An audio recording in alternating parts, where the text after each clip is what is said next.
Welcome to Speak for Yourself. Happy Monday. I'm Jason Whitlock. That's Marcellus Wiley. Sir. Coming up, we'll tell you if Mike McCarthy deserved to be fired. And if Lamar Jackson has done enough to keep the Ravens starting job. But we start every day with a Whitlock. What you got today, big dog? All right, even with the Raiders and the Bengals left on their schedule, Ben Roethlisberger, Mike Tomlin, and the Pittsburgh Steelers can figure out a way to miss the playoffs. You say it's impossible. You didn't watch last night's Chargers-Steelers game. Pittsburgh led 23-7 at halftime. The Steelers lost 33-30. Before last night, the Steelers were 174-0-1 in home games. They led by at least 16 points. What happened last night had never happened in the 85-year history of the organization. In comparison, losing the AFC North Division this season would be easy. A previously insurmountable lead over the Ravens has been reduced to a half game with 4 to play. Pittsburgh is 7-4-1, Baltimore is 7-5. Pittsburgh's final leg of the season is the Raiders, Patriots, Saints, and Bengals. Pittsburgh has one victory this season over a team with a winning record. 6 weeks ago, the Steelers beat the Ravens on the road. Why can't the Steelers beat the good teams? They're too reliant on Big Ben. Last night, there was a lot of whining about bad officiating. The refs missed a false start on a Chargers touchdown pass. The refs did not cost Pittsburgh that game. Big Ben did. He threw another horrible interception, and he missed a wide-open receiver for a touchdown. Ben is being asked to do too much as a passer and a leader. In a game they dominated on the scoreboard, the Steelers' offense once again had no balance. Ben threw it 45 times, and Pittsburgh ran it just 17 times. It's the exact same formula that got the Steelers beating Denver last week. Ben threw it 56 times in Mile High, and Pittsburgh ran it just 16 times. Veteran championship quarterbacks are built to be efficient, not prolific. Alvin Kamara and Mark Ingram have Drew Brees in the thick of an MVP race. Yesterday, Tom Brady jammed the New England running game down the gut of the Vikings defense. New England ran the ball 39 times and threw it 32. Phillip Rivers trailed by 2 touchdowns most of the game and still threw the ball 9 fewer times than Roethlisberger. I love Big Ben. He's a MAC legend. He plays like John Elway. But Big Ben is sloppy with his decision-making on and off the field. He's a gunslinger. He throws interceptions, and he doesn't regret throwing them. He said last week he's not apologizing for any interceptions. Let me say this again. I love Big Ben, but he's not a leader, not a good one. He's not accountable. Last week, he tossed a horrific interception to a defensive tackle. He called it a lucky fluke play. Then he turned around and criticized his teammates and said he's earned the right to call them out. Hey, Ben, how about earning the right to protect the football? Try that and shut your trap. The gunslinger era of professional football is over. It's a game of efficiency now. Interceptions matter a lot. Ben, you lead the league in passing attempts and yards, and you're number 2 in interceptions thrown. And guess what, Big Ben? The Baltimore Ravens might win your division with an option quarterback. Think about it. All right, you say it's impossible. You didn't watch. Joining the desk now are Tony Gonzalez and D'Angelo Hall, 2 great former NFL players. Start with you, Marcellus. Yeah. I think Big Ben is at the heart of Pittsburgh's problems. He's not a good leader, and they're putting too much of a burden on him. You did your homework. You had me almost balling up my piece of paper over here saying my notes are not going to help this argument. But I say twofold. One is that they were playing a very strong, formidable opponent that's been understated and not fully respected in the Chargers. So let's just table that right now. But let's talk about Big Ben, the leader. Big Ben, the leader, remember, they have won 6 of their last 8 games. And that was with Big Ben being the leader and going out there and making sure that despite the running game being inconsistent, let's call it what it is, you can say James Conner's having an amazing year because he's 3rd in rushing and 3rd in touchdowns. But we also could say this is not the same offense with James Conner behind center, behind Ben Roethlisberger versus Le'Veon Bell being that same workhorse. Because Le'Veon Bell wouldn't be 3rd. He would be 1st or 2nd. And I've seen it now. James Conner yesterday before injury, what do you have, 79 scrimmage yards, 18 carries. That's not exactly what's going to give you balance and respect. So this is a situation where you did what most people do. Reputation precedes you. You look at Big Ben and you say leadership, you're not really staying between the white lines. You're not. You're starting to say, oh, well, he's had his issues in the locker room. He's called out his teammates. He's done other things off the field. And it snowballs, and all you need is just one little flake to jump on in and say Big Ben's not a great leader. This is a great leader. This is a 13-3 ball club last year. This is a team that's still leading this division, won 6 of 8, and Big Ben's a large part of that. Yeah, I mean, I'm with you. I believe Big Ben is a good leader. I think some of the ways he's calling out his teammates probably can be toned down a little bit. But I saw him after the game. Well, I saw the interview after the game, I should say. I didn't see him personally. And he was forthcoming by saying, hey, I threw that interception. I did this wrong. I did that wrong. And so he's accepting responsibility when he makes the mistakes. But at the same time, I think he has earned the right to call guys out. If you have a two-time Super Bowl winning quarterback in his 15th year, if he can't call you out in that locker room, me as a young guy in that locker room, I don't know who else can. Well, then, for me, personally, it better work both ways then. I mean, Antonio Brown going to go in there and say, well, he shouldn't have thrown that interception. He should. That's what I get. Leadership-wise, yeah, there are better leaders out there than Big Ben, for sure. I think if you look throughout the NFL, there's other quarterbacks that I would say are doing it better. Because, first of all, I don't like it when you're talking to the media. I think he's got the radio show. Some players had radio. Hell, I even had one while I was playing. You do this type of stuff, you put yourself in a position to get criticized. I don't understand why Tom Brady even does it. I believe that Ben is a great quarterback, no doubt about it. But at the same time, his leadership, I question a little bit. And this is coming from a guy, if I could go back to my locker room when I was younger, I saw Dick Vermeil last week, and we were talking shop, and I said, man, you know what? I wish I would have done it a little bit better for you, Coach, because I could have changed it. I think when he gets back a little bit older, he'll look back and say, I could have handled things a little bit differently. See, when I look back at this game last night, the big thing to me is just the defense. Like, the defense didn't come back out and play great. If you watch that first half, Pittsburgh controlled the offensive and defensive lines. In the second half, it was a totally different ball game to the point that I didn't even believe that was the same team. So I don't know what speech Coach Lynn gave those guys in their L.A. locker room, but whatever he did definitely galvanized his troops because they were a different ball club, and it hit Pittsburgh right in the mouth, and they weren't D'Angelo, you had to know, though. You hold Phillip Rivers. He's been hot. You hold him to 7 points. You know he's going to do something in the second half. It's a matter of time. And so if you have a running game, and this is where I don't put it all on Ben, I blame the coaching staff or whatever. If you have a running game, lean into it, get some balance. Look around the league at what everybody else is doing, and the Steelers are still out there now. We're going to drop back and sling it 45 times.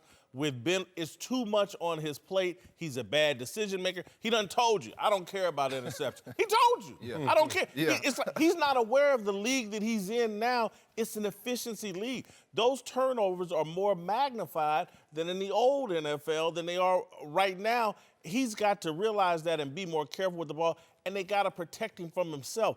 Look at the older quarterbacks around the league and how much more efficient they are and how much more they're leaning into their running game. Ben and the Steelers are doing just the opposite with a quarterback whose decision-making from day one has been sloppy. Yeah, it's tough to say that because the numbers don't support it, even though the optics may. The optics are... He's got 26 TDs and 13 interceptions, Marcellus. Yeah, also, but we're talking in a win-loss-sum game.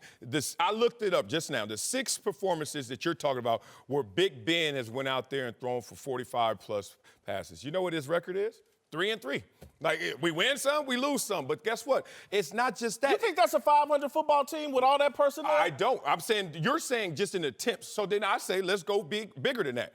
Big Ben in the 2 losses that they've had, 3 touchdowns, 3 interceptions. It's not like he's out there. Cam Newton threw 4 in one game, and we're talking about him in the MVP conversation. We're talking about Big Ben is still a leader of a team that is formidable. What's happening is the numbers support that the running game is starting to evaporate. And we don't want to poke at the great story of James Conner, but it's starting to, whether it's by injury or whether it's just by production, we're starting to see a little tail off. Some of it's by lack of commitment. They just not running the ball. They're not. Chose that. They're not Baltimore. I respect that. But there's a reason why they're they're also not fully committed to their running game as well.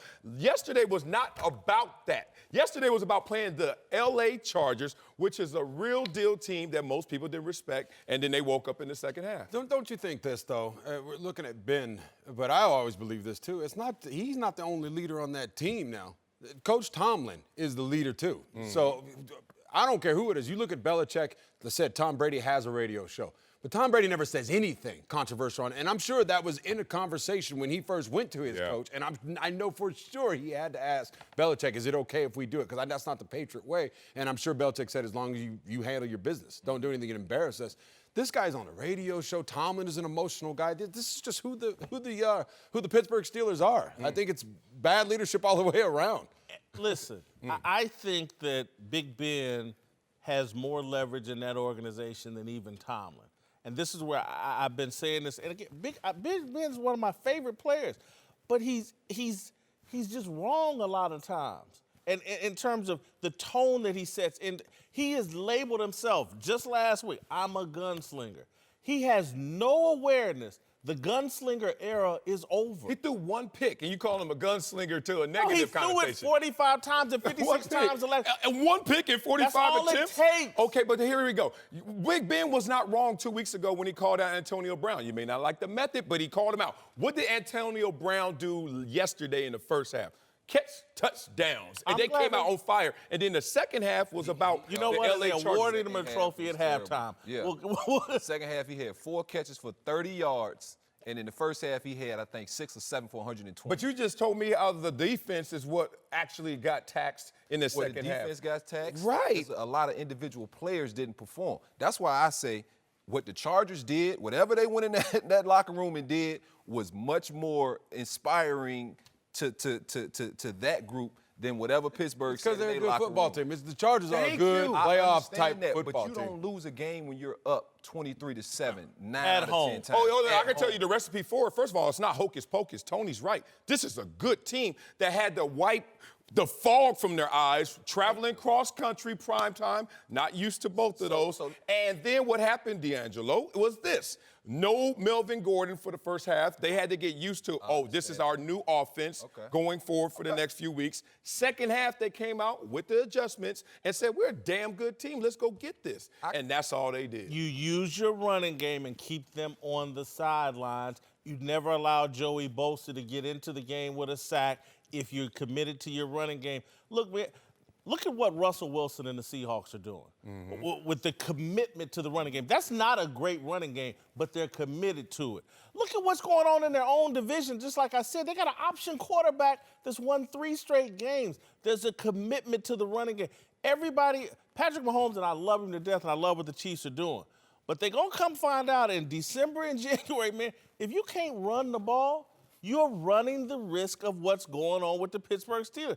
2-game slide. I think they have the Patriots and the Saints left on their schedule. Yeah. This is a team that's writing a recipe to be sitting around and be like, damn, they missed the playoffs. Here's another thing, too. They're going to be all right. I've talked about the reality show that is the Pittsburgh Steelers. They're the reality show of the NFL. Yeah. But it's like the Kardashians, man. Say what you want about it. They're successful. And they always do well. We're always going to talk. They're always relevant. So I want to recant what I said. I don't think it's bad leadership. I don't know what to say about it. It's crazy leadership. Because they win, though. Tomlin does all this stuff. Ben does all this stuff. He's dramatic. He's like now Hulk you're on Hogan. the island, Jason. He recanted. I'm not going to recant and say it's bad leadership. It works, though. I can call it bad leadership. It's not my style, but it works for them. They're doing something right. Because I would have loved to have played on that team and been dysfunctional and win 2 Super Bowls. Yeah, you know what I mean? Me too.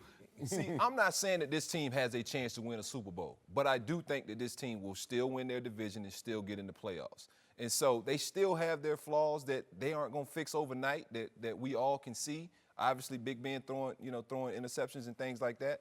Interception. And calling guys out. It's not plural. Okay, it's not plural. Yeah. He's thrown 13 this season. You know, the only one guy's thrown more, Sam Darnold, a rookie. That's a problem. That's a problem. Look, here's the issue with Ben. If you take Brady and the Belichick partnership, there's a partnership there, and they're committed to a style of play that works for the long marathon of a season. And when Tony talks about the dysfunction and the Kardashian nature of the Steelers, he's absolutely right. You got Khloe Kardashian out at wide receiver and Antonio Brown. You got Kim Kardashian at quarterback. You got Kendall Jenner set out the entire season in Le'Veon Bell. You are good. It's a little side. No, he show. watching. No, he know all of it. I love it. I love it. It makes sense. It's a little sideshow everywhere of agendas. Yeah. And the team and winning is not the top priority. AB better get his numbers. Wow. Juju Schuster-Smith better get his numbers. Le'Veon Bell, if I don't get this contract, I'm out of here. Big Ben, I want to be a gunslinger, and I'm the Brett Favre. There's a lack of awareness of what it is the other great teams are doing to be consistent and win. This Pittsburgh team, by talent, should be at the top of the league. When you start throwing... Oh, you still think talent is all it takes, huh? No, You're I that think guy, a right? commitment to They're a... second in win percentage since Mike Tomlin's been there. Second to only Bill Belichick. So will you please stop trying to slice this up to where Ben Roethlisberger is a problem for a second most winningest team This in the year. NFL? And Let's this remember, year, we they're talking still this leading their year. division. Why you ain't picking They apart James? 7-4-1, man. Why you not This picking is apart under- James Conner like this? Because James Conner, since Le'Veon Bell decided not to come back, has only had 60 What's yards. James Conner getting paid?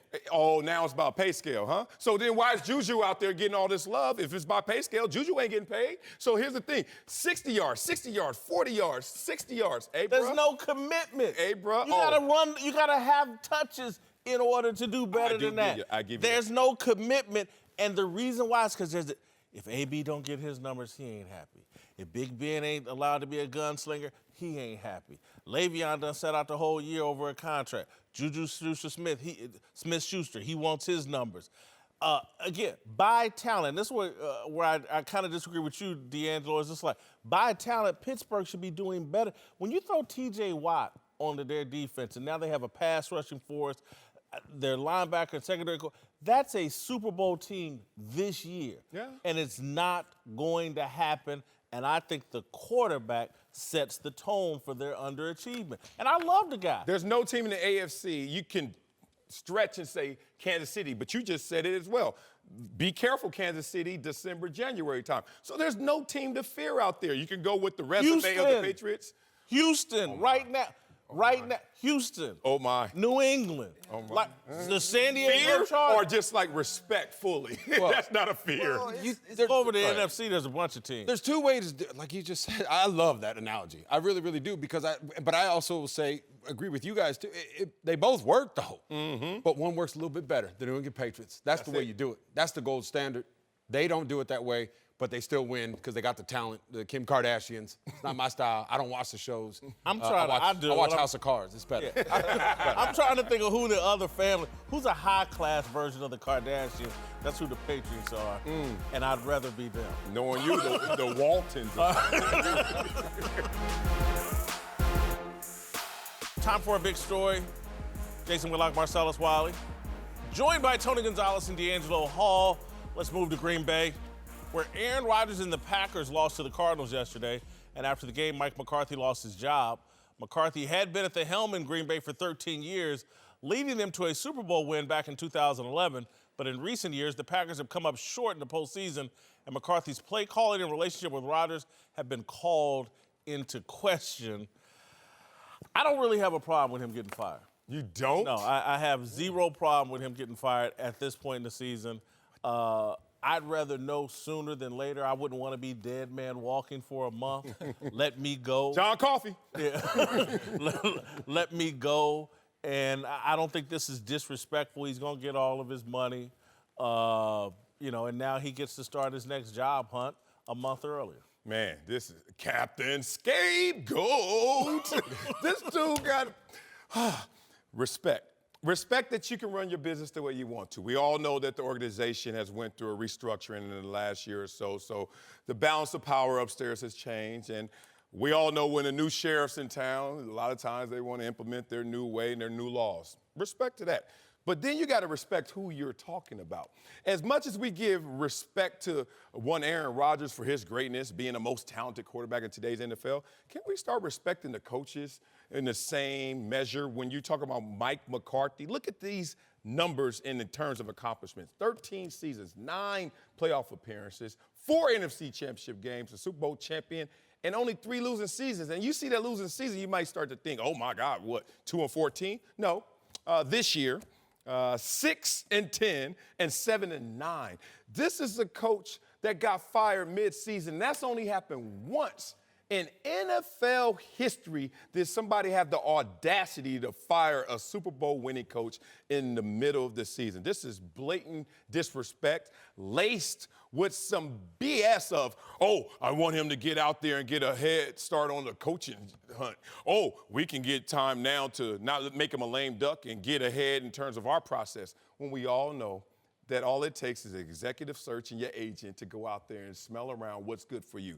Do not wrap it and lace it like you're doing him a favor by letting him go early, because all those things could have been handled now or after the season. This is blatant disrespect. I mean, I think it was tough because Mike McCarthy, to me, is a really good coach. The same breath we talk about Aaron Rodgers being great, how did he become great? Thank you. Somebody had to help him get there. And so I think some of the things Mike McCarthy was doing offensively was a little stale, a little stagnant. And so if he wasn't able to change his approach offensively, then I think a new voice needed to be heard. We all have heard kind of the rumblings in that building about the Mike McCarthy and the Aaron Rodgers relationship. Aaron's not going anywhere. Somebody had to go. I felt like they probably should have waited till after the season, because that man earned the right to wait till after the season. But it doesn't bother me one way or the other. He was going to be fired. And so if you're going to do it, why not go ahead and do it? Yeah, well, the only way it wouldn't bother me is if Mike McCarthy said, hey, you know, if you guys want to let me go, which I don't think that's the case. That's what I heard. So yeah, I have a problem with it, for sure. I don't see why you would let him go in the middle of the season. This guy's pedigree, what he's done for that organization, it's ridiculous. You talk about Aaron Rodgers, though, not being creative. That was been the big talk. Yeah. Like Nagy, I guess, with Trubisky. You look at Goff with McVay. You look at Drew Brees, Andy Reid. They're coming with these creative offenses. I don't believe that here. I don't know. I wasn't inside the meeting rooms. First of all, he didn't. His Randall Cobb was hurt. Who else? Geronimo was out. He's got rookies, St. John and the Marcus Valdez, guys, rookies that are dropping balls. So the talent wasn't there, so they're not going to be as successful. But also, to Aaron Rodgers' style of play, of all the great, he's one of the greatest quarterbacks. Some people call him the GOAT. Of all the quarterbacks, would I want to play with a guy like that? No. Because he is not even on my top 10 to play with. Not because he doesn't have the ability. It's because, first of all, he doesn't throw the ball to the tight end that much. Jimmy Graham, where'd you go? Jimmy Graham, nobody. I think the most tight ends ever caught a ball was 60. But I think that Aaron Rodgers is a big play, home run hitter. I don't know if he has the patience to do what Tom Brady, what Peyton would do, where they can throw those 5-yard outs. Drew wants to go deep because he has all that incredible ability. He's probably the most talented quarterback ever. I just don't know. Yep. I'm anxious to see what happens now. The grass isn't always greener on the other side for Aaron Rodgers. I can't wait to see what happens now. Yeah. I'm going to say this in all seriousness. If I'm Mike McCarthy and I have the first December in the last 12 years, 15 years, I don't know how long he's been coaching, where I can actually be with my family for the holidays. I say this in seriousness. I'm not. That's a great opportunity. If you want that. It's opportunity cost as well. You ain't got to embarrass me so I can go home for the holidays and have some Spam with You're the going to be family. embarrassed. Look, Spam ain't that good. Look, as much money as he made, trust me, he ain't eating Spam. Well, here's the thing. Y'all like Spam no more? Y'all got bougie. No, here's the thing. Man, here's the problem. Aaron Rodgers won a game in Buffalo, against Buffalo, and then criticized coach. This is where it all started. He went out there and said, something going on with the play calling and the way that this is handling. Mike McCarthy, y'all know who he is. Y'all been to Green Bay lately? I've been to Green Bay. There is an actual street named Mike McCarthy Way. And then they going to do this to this guy when he has this already set up. Give him all of December to Christmas shop and be with his family, make his wife. Look at that. I think his wife is right there. Hey, Miss McCarthy, how you doing? Nice meeting you. Bye-bye. Whether McCarthy's there or not, Look how personnel needs to get a little better around Aaron Rodgers. I think they put so much money in him, you can't get the guys around him as good. Let's flip to Aaron Rodgers. After the news broke, our buddy Terry Bradshaw put the blame for McCarthy's firing on Aaron Rodgers' shoulders. Take a listen. This is Aaron Rodgers' 35th birthday today. Yeah, it is. That's right. So happy birthday, Aaron. You got you're 35 and your coach is fired. So got to make you happy, I guess. I do think I think this is a ding on Aaron Rodgers' legacy. I think when you look at Brady over there and his long, damn near 20-year relationship with Bill Belichick. I think this happening with Mike McCarthy legitimizes people who question Aaron Rodgers' personality. Oh, certainly this is going to be attached to him. I mean, there are other greats who have that coach killer moniker associated with their resume, whether LeBron James. LeBron James. LeBron James. How about this? Magic Johnson. Like, you know, Magic Johnson can smoke the coach too before. And here's the thing. Aaron Rodgers, I think he's going to be even in a worse position because the way that he's doing it and the way he's done it has not been done in failure, but in success. Like Mike McCarthy is a successful coach, is a winning coach, is a coach that has done great things and has given the championship to you and this organization, Aaron Rodgers. And for him to be the guy that is the reason, a personality difference has really been the root of this issue, more so than I think hiding behind the play calling and the philosophy on offense. Yeah, the grass isn't always green on the other side, like you said. I think Aaron is going to be he's going to be in for a rude awakening because depending what coach comes in there, he might not get along with him because Aaron is a superstar. A superstar. When you're a superstar like that, you act a little different. And you can tell he acts a little different. And so depending on what coach gets with him, if it's not a young, like-minded coach, it's been reports that it could be Jim Harbaugh. You imagine Jim Harbaugh? I heard Josh McDaniels, too. That makes sense. Somebody that he could respect or whatever. It makes more sense. Does it hurt his legacy? Yeah, I think so, for sure. But only time will tell. Because he has to make it work for the guy. And I think he can. I mean, he's a Cal Berkeley. We both went to Cal. I love Aaron Rodgers. But there are some things that you talked about not being surrounded with talent. And the guys go down. And I don't like to make an issue of money, but when you take that monster contract, and this is the difference between him and Tom Brady. When you take a monster contract, you better cross your fingers that nobody gets hurt because your backups aren't going to be that good anymore. And that's what Tom does. He takes less money. He's surrounded by more talent. That's why they win football games. I think, $33 million a year, the highest paid player in the NFL. I would take a little bit less. I know we don't agree on that. Yeah, nah. If you want to continue that legacy of being a really good winning team, too. I'm thinking about my family. I'm home for the holidays. I need that $33 million. But when you talk about taking less from a quarterback, a guy who's always going to stay higher than $25 million contracts, it's a little different. When you talk about a corner taking less, taking his 10 as opposed to the 8 or 9, that to me, okay, that's my money. I got to make sure my family's straight. But 25 versus 33, come on, man. You living enough on the money floor. is enough money. Stay on the floor. I'm on the ceiling. You ain't gonna talk about what I can't get. I'm reaching for the stars. You know, you won't win this We gotta go because of that. Tony Gonzalez and D'Angelo Hall are here. Let's move to Atlanta, where Lamar Jackson just keeps on winning with the rookie quarterback doing enough to get a win as Baltimore's defense completely shut down Matt Ryan and the Falcons. Jackson is now 3-0 since taking over as the starter and had the type of game we've come to expect from him, running the ball effectively, but proving yet again he's limited as a passer.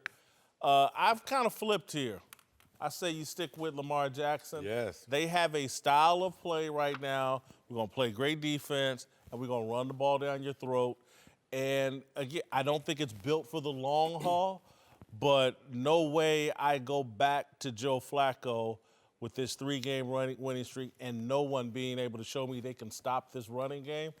I hate to say it. It sounds crass, but ride it till the wheels fall off. Yeah, I'm with you, man. The end justifies the means, and it doesn't look pretty. It's not conventional, but W's. Undefeated at the quarterback position. This Baltimore Ravens look at Lamar Jackson, say 3-0. Let's keep going with it. And how is he doing it? He's not doing it with his arm. We all get it. He's not even doing it with the threat of his arm, even though more talented at the quarterback position than a Tim Tebow.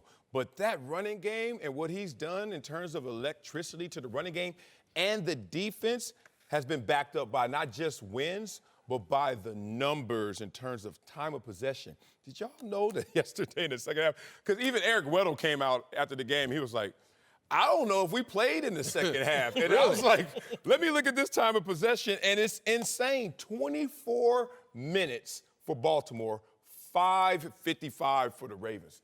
Huh? So the Falcons, yeah. For the Falcons. Yep. So the Ravens are sitting there fresh, teeing off, number one defense, fresh like that.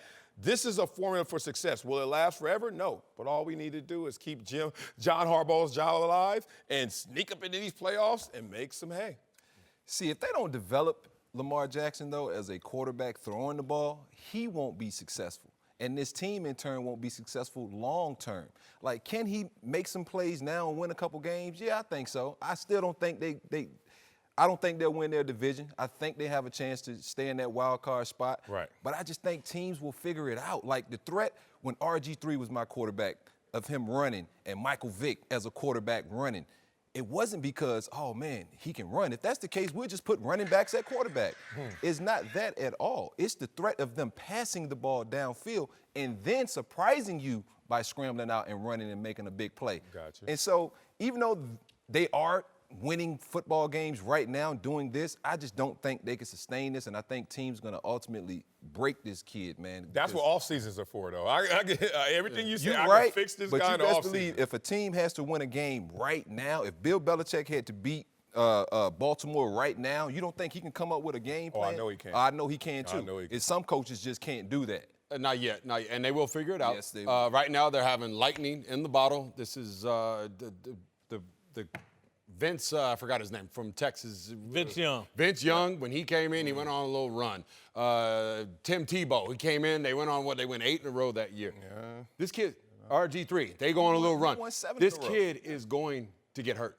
Okay, yesterday in that game, he went out for the game for a little bit, went through a concussion protocol. Yep. It is a matter of time. It's not if. It's just when. This is not sustainable. We sat here with Michael Vick. The most carries he ever had in a game was 15. This kid had 27 that first game. He's going to get hurt. Yesterday. Yeah, 17, yeah. This is not going to work. I'm telling you right now. I doubt he makes it to consequently, the end of the season. The one guy who hit RG that woke him up to say, man, I can't keep doing this, Haloti Nada, big D tackle from Baltimore. I don't know. It looked like Mike Shanahan hit RG3 a lot harder than that. That's what ended I'm talking RG3. about what got that ACL I was about to say, kinda loose. putting him out there in that playoff game, knowing that dude was not going to survive But that. even before that, okay. Haloti Nada hit him. At some point, this kid's going to get hit, man. And But this goes back to what I was saying earlier, and we talked about it, I think, last week. Do you think they know that they missed on him? Because you're saying develop him as a passer, and the same thing could be said about Tebow. He was a first-round pick too. He can't throw the ball. Can this kid is he capable of being developed at this he point can. in his I haven't career? watched him Is he going to in be able to be practice. developed to that point? That's the key watching question. him in college, it gives you hope that this kid can Yes. throw the football. Okay. Yeah, Watching he's talented. Tebow I hope in he can. college, I'm I did rooting not for him. think that at all. Yeah. And so it's so different. Like, I compare him more to RG3 because RG could throw the ball in college, and in the league, he just couldn't necessarily read everything. And so Mike Shanahan put a very simple offense. We're going to run basically RPOs. We're going to run read option. You can pull it, hit Pierre Garçon. That's the year Pierre had 120-some receptions that year, running all drifts. RG first pass was a drift route to Pierre. He took it 70 yards in New Orleans. And from that point on, we were like, oh, man, I think we got something here. But it was very gimmicky. And sooner or later, teams started figuring it out. They started putting the guy in there, telling that safety, hey, don't worry about checking the fade. Don't worry about nothing but this drift coming from right there, which is like a bang eight little post. And so I just think you have to give him the ability to throw the ball. And yes, he's going to make mistakes. I mean, we saw Baker Mayfield throw 3 interceptions in the first half, but it's okay. Let him make those mistakes. Let him learn from it, because he can. When you can run the ball with your feet, ask Mike, man, it just gives you so much more of an He's going to be advantage. dangerous if he can get the pass down. I don't see right now in the passing game. It's a long development Yeah. process. Yeah, long. You're right. And so I think for this year, for John Harbaugh trying to save his job, trying to sneak into the playoffs and say, how you going to fire me? I just made the playoffs. I think they have to continue with this. It probably is a little bit unfair to Lamar Jackson, but Lamar Jackson, he wants to be on the field. He wants to be contributing, playing, and he's probably got no problem with it.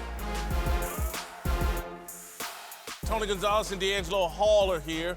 Let's move to New York, where the Giants held on to beat the Bears in overtime yesterday, but they almost blew it, giving up a 10-point lead in the final minutes. One of the key plays in New York's fourth quarter meltdown was an onside kick recovered by Chicago, where Odell Beckham Jr. didn't exactly give up his body going after the ball. Even still, Odell pushed back against people who were questioning his effort. People are going to question your effort for that onside kick. It's already out there. People will say that. That's fine. What would your response be? It was a great kick. You know, sometimes somebody makes a better play than you do. You know, I could dive in there and still not get the ball. So, you know, it was a very tough call. Nobody should ever question my effort or my heart. That's the last thing you can do. You can question me as a person, as a man, whatever you want to do, but my heart and my effort can never be questioned, ever. It sounds like a question that, you know, just was you just asking just to ask, kind of, you know? No one can question his heart and his effort, ever. Well, he was definitely business casual on that onside kick, and it's worthy of being questioned. He's ridiculous here. Of course he can be questioned about his effort. Everybody can. Everybody can, and certainly with evidence like this, we are going to question you. Look, Odell, you got caught. Admit it. If you don't want to admit it, shut up. I'm going to call you out right now for what this is. Every single football player I ever saw in the NFL was special. Like, there's a little something in that head between those ears that makes them different than the rest of the population. And then there are special teamers. And even in the special teamers, those are the guys who probably can't make it on the O&D front 11. But guess what they could do? Go out there and be kamikaze for these certain plays. And then there are special ops, special operations. And I'm going to tell you, in all my experience of playing football from age 8 to age 32, there's only one play in football that coaches never say, practice it full go. And it's the onside kick. You know why? Every level I've been on the onside team, I've been on the hands team. Coaches never said, full go, onside kick this. He's like mental reps. Because when you are out there, it is realer than real. And Odell found out the hard way because he didn't get the perfect bounce. At that moment when that leg was flexed, he was like, I got a family. And then there's a football. And he had a choice. And he made the most business casual decision to not go in there. And I understand why. Because there was a time where I didn't want to go in there. But when you're a special op, you got to do it because you're not on the O, you're not on the D. And he's like, I am the star. No way am I going to sacrifice on this altar. He didn't go in there. Look, I would like to think if they were in the middle of the Super Bowl or a playoff hunt that he would dive in there and get that. But there's so many guys that missed blocks on that team. You know, I've been that guy, and I've dove in there and I've got the ball. But I've never dove in there and got the ball with nobody on my front line having blocked anybody. And so, I mean, I understand where he's coming from. I don't question his heart because I've competed against this dude, and he is a dog on that football Nah, ain't field. no dog on he that goes field right hard. there. That play. But, Marcellus, That play. you telling me. Yeah, I'm listening. I've been there. I played corner, have locked guys down, some of the best athletes in the world. Yeah, that's cute out But there. I've also went and played punt return team where I'm holding up the gunner. We all went And full go punt team. I don't quite give it the same effort. You know, I don't think we all. Hey, have you played punt return team? I've done. First of all, I was a running back. Did in you college. give it the yes, same I did effort? everything. I know what you're you saying. didn't. Every I'ma find single some play film. has Marcellus been did practiced. not give it the same Every effort. single play has been practiced at full speed except one. That I'm one. not even talking about practice. I'm talking about in the game. That's my point. Coaches don't even want to put us in danger of that play. He found out that danger was cold red in that moment. He tapped out. Hey, I have no problem with the play. No problem at all, because I've been there. Yeah. I went up, when I first got to the league, we had this special teams coach, and he came to me. He put me on everything because I'm a rookie, right? So you're on kick return, punt return, all that stuff. I went to him. I said flat out, I said, Coach, I'm not a punt team. I'm not a special team type guy. I'm gonna let you. I'll do the returns, but I'm not running down there busting wedges and do all that stuff. And he you know, called me the P word and said, yeah. I said, I don't care. You can call him whatever you want. Right here, Odell Beckham, for sure. I would say if I was him, I would have done the same thing. I'm not diving in there in that situation. First of all, I would have been like, can't you get somebody else? I make $20 million. They need me to go out there and catch balls. Thank you. People probably don't want to hear that, but I'm telling you the truth. But Odell needs to go up and tell his coach this too. Like, hey, you might want to get somebody else in there. The guys on that team. I'm not the guy for this. The guys that are on side. Look at all these guys unblocked though, man. But typically, that's the bottom of the food chain. Like the mentality, Why at least. is he out there? Exactly. In that position. I don't like him being in that position. Dan Marino, real quick, I want to say, Dan Marino said this. He said when he throws interceptions, he would walk away. I heard the story. And Dan Marino was like, and they're like, why would you do that? You threw the interception. He's like, that's not my job. Those guys got to go make the tackle. Dan Marino now. Okay? I don't blame Odell for this. I'm going to agree with you that the effort's bad, but I get it. And unless it's the Super Bowl or the playoffs, and I do believe this, and again, I'm a critic of Odell's. If it was the Super Bowl or the playoffs, I think he would have made a play on the ball. Yeah. Regular season, we ain't going to the playoffs. Eli Manning's my quarterback. I'm already putting up with enough. I'm good. Right. But you agree with his actions, but you also agree with me in terms of answering the question, which is we can question your effort on this play. No question. He's in an impossible situation, but you still tapped out. You tapped out. You tapped out. He Okay. definitely tapped out. Come on, Odell, But get it. I think we all would have tapped out in this. Special team. And Marcellus say he's never not. Before I started, I would have went in there. After I was a starter, That's what I'm saying. B. You're a starter. Hey, we still could win. They still won. They still Another won. guy who was taking some heat yesterday, Cam Newton. He threw 4 picks in an ugly loss to the Buccaneers. For much of the season, Cam has been playing his best football in years, but the Panthers have now lost 4 in a row. And after the game, it was clear Cam took his bad day to heart. It was a personal blow for me, being that I just got to take care of the ball. It's a low percentage chance you're going to win a football game if you turn the ball all over 4 times. And that's just carefree. That's just carefree football. We can't have that. I can't allow that. Can't accept that for myself. And I just got to do a better job with my accuracy and decision making. Yeah, I watched a lot of this game, saw the interceptions. I'm a huge Cam Newton guy. Yeah. Thought he was off to a great start this season, and it's fallen apart for him. And the Norv Turner fix that seemed to be in is Cam's broken again. I don't know if it's health-wise or whatever. They had to put a guy in to throw the Hail Mary at the end, but Cam's broken right now. I'm not – the MVP Cam days are behind us.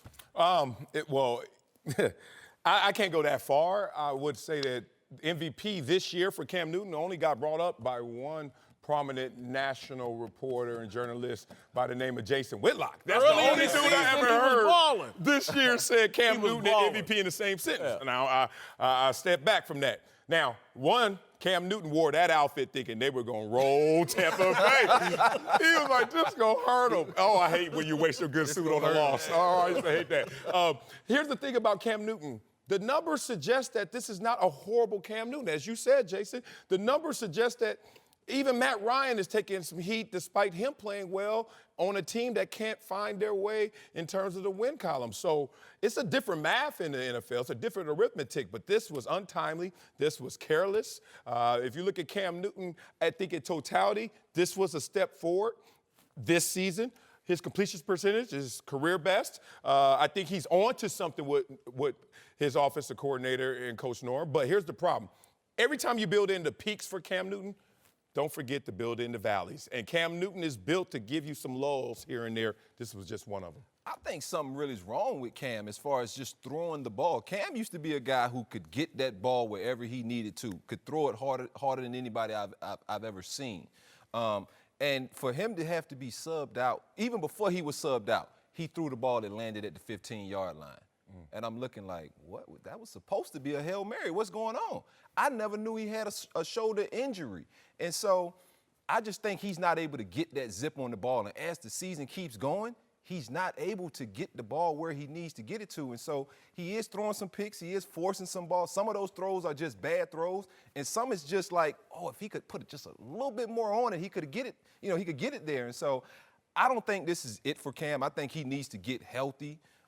Because for him not to be able to throw the ball, a guy who normally can throw the ball 70 yards, for him not to be able to throw it 50 yards down the field, I think something's really wrong with his shoulder. I think he's just in a slump. Yeah. I think he's in a mental slump right now. And I think we've all been there. You play sports, you're going to go through that time where you're starting to question yourself. You're starting to doubt yourself. An article came out last week. He said, coming into this game, he was like, I'm not playing the best football I've ever played. Just even saying that, vocalizing that. I would have, if I'm his coach or somebody close to him, I would look him right now and be like, Cam, you're better than this. Stop saying that. Get back to that old Cam. You got the ability. Now, if you're hurt, we've all played hurt, though. So you can go out there and get this done. His problem right now is all mental. The numbers are up. He's having one of the best seasons statistically ever. So are a lot of quarterbacks with this new defense. But still, his numbers are up. To me, it's right here between the eyes. Tony, he needs to get that correct. Have you ever stepped on that football field with a little nagging injury and you just don't quite feel yourself? Yep. You don't want to go up there and press this guy because I hurt my knee last week and I probably shouldn't be out here, but I'm out here landing on the line for the team. And you don't quite play with the confidence you have. And kind of what you said, when you talk about mentally with Cam, I think mentally he knows he can't do some of the things that he's used to doing throwing that football. And so he's not playing very well. I'd say that when I have felt that but way, he does look mentally. I tell myself I can go. Yeah, I can go. I got like Jordan, whether he was hungover or sick, that sick But game, Cam he is one went of through the it most and go get it. guys I've seen on a football field, and for him to make that statement lets me know he's My not problem, as confident right now. my issue with Cam, having watched virtually every game this year, I love watching Cam Newton. I think Christian McCaffrey is actually carrying Cam. That's the conclusion after early in the year, 6 games in the season. I was like, wow. My eyes were big. I was like, this may be an MVP year for Cam. I love it. As the season has worn on, I'm like, wow, Christian McCaffrey has really added something there. You can dump the ball to him, and he's making plays. And so maybe McCaffrey's been playing well, and he's carried Cam as far as Cam can be carried. I can't go there. I know we're short on time. Here we go. Cam Newton had 3 straight games, 2 touchdowns, no interception, amazing. Then he went out there for 2 of 3 games, 80% in terms of completion rating. I understand these are all numbers, but look, Cam Newton, before yesterday, 2 touchdowns, 1 interception, 3 touchdowns, 1 interception, 2 touchdowns, 1 interception. Like, Cam Newton has fallen off by any regard. Let's not get that narrative out Catching there. these touchdowns, though, just like Whit said, it's McCaffrey. Oh, yeah. He's catching it and he's at the making end, guys miss. you have to watch Cam. You can't watch the stats. And when he missed that 2-point conversion, Yeah. that Which- tells you something about Cam and his accuracy. And to me, I'm like D'Angelo. I think there's something physically wrong. Let's move to college football, where we saw a stunning turn of events in Saturday's SEC Championship, with Jalen Hurts taking over for an injured touchdown Tua and leading Bama from down 14 to beat Georgia. The game was the mirror image of last year's national championship against Georgia, where Tua took over for Hurts and led Bama to the win. After that game submitted Tua as a starter, a lot of people expected Hurts to transfer, but he stuck it out in Tuscaloosa. I think that game this weekend justified, solidified his decision as the right one. I think Jalen Hurts is the gold standard for what I would want a young man to play college sports to be. I just, what an amazing performance. It damn near brought me to tears. I was so proud of that kid. And again, I think that moment justifies his decision to stick around at Alabama. See, I'm not going to confuse the two. I thought it was an amazing story. Like you said, almost a tearjerker. The universe owed Jalen Hurts this moment, right? But what is this moment? Was it necessary to sacrifice a year of eligibility for this moment? I say no, because he was already going to be an Alabama football ambassador for the rest of his life.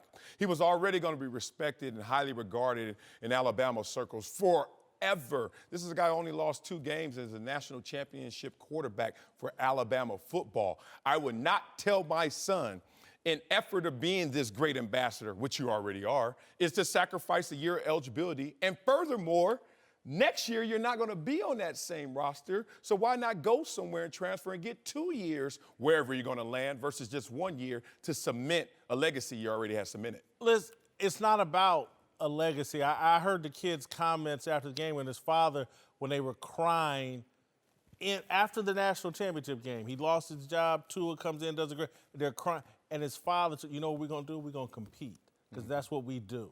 And it reminded me when he told that story, I tried to quit my 6th grade football team because I was the only good player, and we got our butts kicked every game.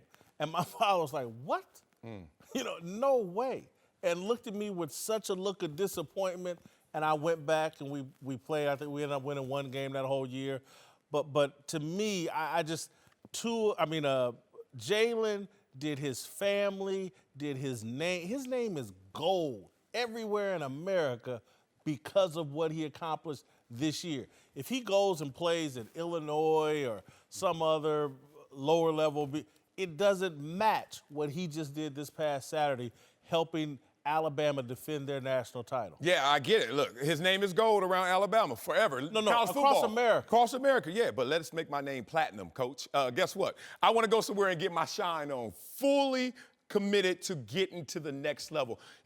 I have not met the recruit yet that has said, I declare to go to Alabama football and is not thinking pros, right? So let's not lose sight of our goal, son. Let's not lose sight of our goal, Jalen Hurts. Your goal is not to just be who you are, which is a great in Alabama football. It's to get to the next level. You're not going to get there on the bench. All right, listen, we're supposed to talk about Oklahoma and whether they belong in the playoffs. They do. Yeah, they do. So I'm going to stick on this. I'm going to stick on this topic. Yeah, let's go. You go to college, and I believe this kid did because of he's got great parents. You go to college to develop into a great young man. Yes. And so going to the NFL, I know a lot of guys go with that mentality at 18.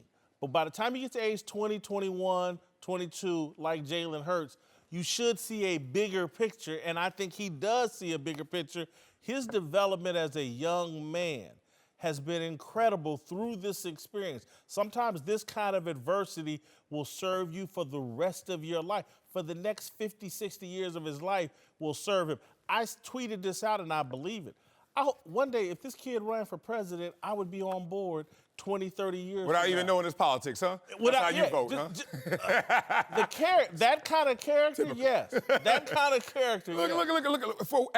At what cost are we attaining all of this love and accolade and respect? That's all I'm saying. Look, Jalen Hurts was already a 9 in ambassadorship for Alabama football, even before the SEC football championship game. He's won a national championship game before. So all I'm telling my son is, what a degree of increase in terms of fandom and love and respect are you going to get by having another moment like this versus 2 years of eligibility somewhere else? You're looking at it from a fan and being celebrated. I'm talking about my son. I know. I think Jalen and his father look like as a man, do people respect you more as a man right now, having gone through this experience and done what you did? You could sit here and think Alabama may have did me wrong, but I'm a better man, and I'm seen as a better man from this experience than almost anything else. But that's perception, and that means I'm defining myself based on what you see in me, and that's not priority. That is highly regarded, but priority is, did I define my life? Did I dictate terms, and did I live up to my dreams? Did I chase my dreams? Don't cut them short because now you had to compete. Alabama hasn't done anything wrong to Jalen Hurts. Think about it. I agree. All they said is compete. Oh, you're the best until we got something better. Now, if you're not good enough in that situation, that's okay. Coaches transfer, players transfer. That's the system. Your goal. What was your goal when you went to Alabama? If that's my son, I remind them of that goal. Don't let them beat that goal out of you because now they got Tua and they've moved on beyond you. I'll just say this. If I had a Heisman vote, it would probably go to Jalen Hurts. He is the greatest thing I've seen in college football this year.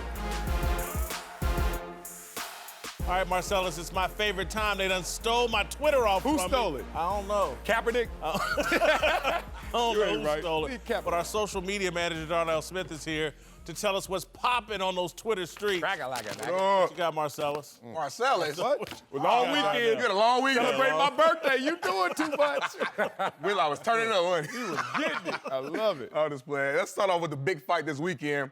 Fury versus Wilder didn't disappoint. Fight went 12 rounds and ended in a draw, but still, Twitter was buzzing all night about it, especially Fury coming up off the mat after a big knockdown. Fox's new boxing analyst and former heavyweight champ Lennox Lewis gave his 2 cents, tweeting, "I just saw Tyson Fury come back from drugs, depression, 2 years of inactivity, and massive weight loss to outbox the WBC heavyweight champion who was gifted a draw." Social media was split on this decision. What do y'all think won the fight? I think we won the fight. I was entertained. Yeah. And I'll be entertained again. I do think Fury probably won the fight, but when you get knocked down twice, you can't whine. Exactly. Yeah. Lennox Lewis nailed it. Exactly those beats. He had a better performance, better showing. Too close to call, too close to take away from the economics of a potential Wilder-Anthony Joshua fight. So we're going to save you and call it a draw, asking for a rematch to build up another fight that no one saw coming between Fury and Wilder Part 2. But that was an amazing fight, amazing contest. But Ooh, Wilder, hey, get your skills up, man. I mean, he underestimated him. He saw the belly fat. He was like, this dude can't hang with me. Hey, bro, throw your left and uppercuts next time. Wilder's going to be here tomorrow. I can't wait to hear you say that. Right. Oh, man, my birthday on... I'm not coming tomorrow after all I just said. I'm going to give Lennox Lewis a little He Twitter gonna off. be sick I tomorrow, love right? Lennox. Yeah, would have I don't have happened a tomorrow. problem. I don't have a problem. All right, Darnell, what's next? Yeah, we're going to move on to Marcellus' Buffalo Bills. Let's go, Buffalo. Who lost the game to the Dolphins. Oh, man. And then lost their cool afterward with hybrid defensive end Jerry Hughes getting into it with the referee in the tunnel. This video went viral after the game, but Hughes tried to play dumb in the locker room afterwards. Take a listen. I did. Yeah. I did what? We saw you go up to the official. What did I say? If I did go up to the official, what did I say? I have video that shows you Okay. saying I would love to that see he the video. called him, that you were referencing he called you a Yeah, I would love to see the video. So that did not happen that way? I would love to see the video. I mean, you're obviously you're saying that did not happen. Right, and I said I would love to see the video. I thought it was pretty funny. But Marcellus, you got any advice for the Bills DN? Yeah, it's 2 words. No comment. You want to get sophisticated, plead the fifth. Whatever you want to do. But that little S-curl started getting wet because he was lying. That S-curl was dripping on him. Jerry, you got caught slipping and then try to talk your way out. Yeah, I think it was a show called Beretta when I was a kid. And it was like, don't do the crime if you can't do the time. Yep. So, yeah, they caught you, man. Caught. I want to see the video. Yeah.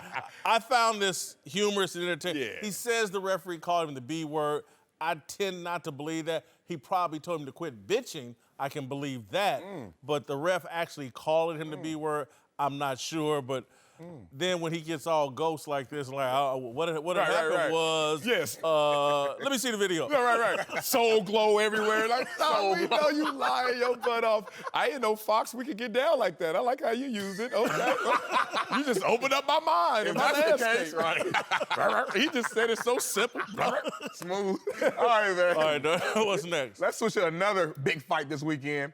Belichick versus Thielen. Oh, yeah. Cameras caught these two having a heated exchange during yesterday's Patriots-Vikings game. And I'm not a lip reader, but it's pretty easy to see what the 4-letter words were used here. And social media couldn't stop talking about it. I personally love seeing this. In football, we know it's a lot of emotions. But do y'all like seeing Belichick mixing it up with Thielen here?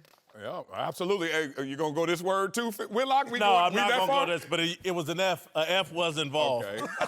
Hey, all the complaints are about Belichick keeping it close to the vest in the press conference, never giving you personality. I try to tell y'all, Belichick is a real dude, and he really went real on Adam Thielen. I love that white-on-white crime. I was not taken aback by Belichick. That doesn't surprise me. I was surprised Adam Thielen got into it with Belichick. In what way? Free agency? What you talking about? Free agency, just like, man, that is the greatest coach of all time, and I'm yelling and fussing with him.